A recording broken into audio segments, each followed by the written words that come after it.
राज्यातील टंचाईग्रस्त भागाचा विकास करण्यासाठी व भावी काळात उद्भवणाऱ्या टंचाई परिस्थितीला तोंड देण्याच्या दृष्टीने तातडीच्या केंद्रीय मदतीची आवश्यकता राज्याचे महसूल मंत्री श्री सुधाकरराव नाईक यांनी नवी दिल्ली येथे अलीकडेच प्रतिपादन केली.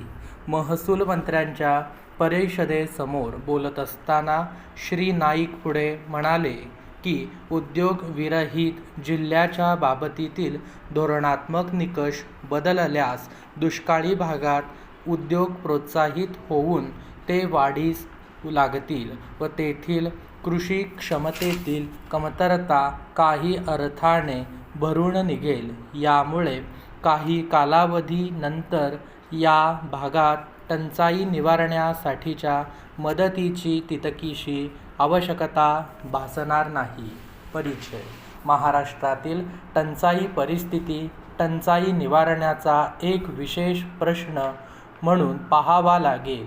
ते पुढे म्हणाले की गेल्या 5 वर्षांपासून महाराष्ट्रातील टंचाई परिस्थिती तीव्र स्वरूपाची धारण करीत आहे. विशेषतः पिण्याच्या पाण्याचा प्रश्न हा दिवसेंदिवस गंभीर होत चालला आहे.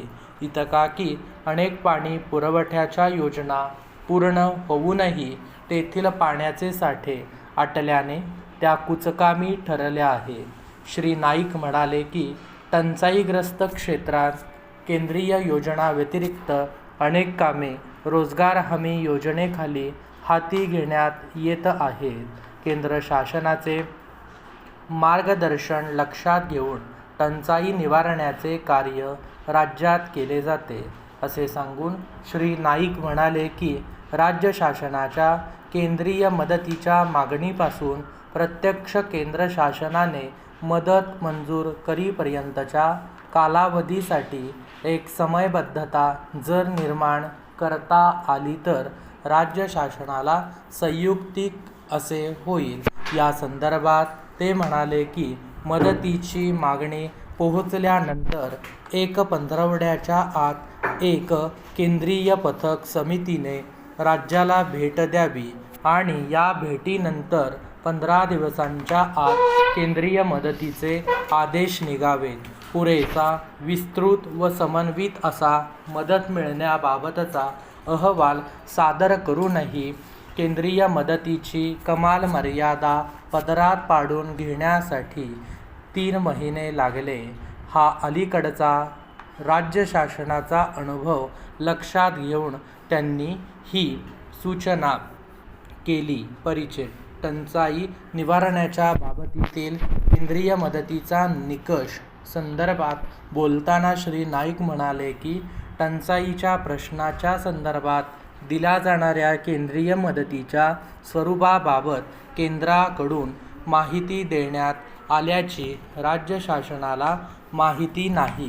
केंद्रीय मदत ही कोणत्या तत्त्वानुसार देण्यात येते याची शासनाला माहिती नाही.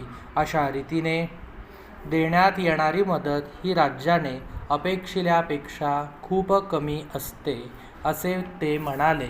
अशा प्रसंगी राज्य शासन सामाजिक संस्था व इतर गैर-सरकारी संस्था याकडून निधी मिळविण्याचा प्रयत्न करते, पण तो निधी टंचाईच्या प्रश्नाला तोंड देण्यासाठी खूपच अपुरा पडतो.